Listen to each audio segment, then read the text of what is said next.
আমি এখানে 16 ডিসিমাল জায়গার উপর গাছছি দেশাল খিরা। এটা খিরার জাতের নাম হলে দাদাগিরি। তে এটা নতুন এবার আছে। আমি এই খিরাটা এবার আবাদ করছি 16 শতাংশ জায়গায়।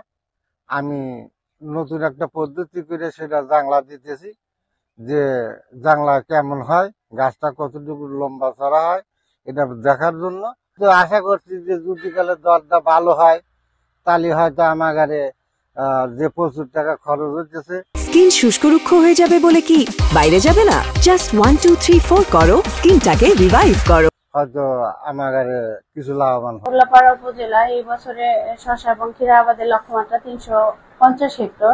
অদ্যাবধি 12 হেক্টর জমিতে চাষাবাদ শুরু হয়েছে। উল্লেখযোগ্য জাতের মধ্যে শাহজাদি 1, শাহজাদি 2, ফ্যান্টাসি এবং নতুন একটি ভ্যারাইটি তামিল নামের ভ্যারাইটি কৃষকদের মধ্যে খুব জনপ্রিয়তা। আবহাওয়া অনুকূলে থাকলে আমার মনে হয় আমরা 350 হেক্টরের জমি ছাড়িয়ে যেতে পারবো, এবং উপসহকারী কৃষি কর্মকর্তারা সহ আমরা যারা আছি তারা কৃষকদেরকে নিয়মিত যোগাযোগ রাখতেছে এবং পরামর্শ দিয়ে আসতেছে।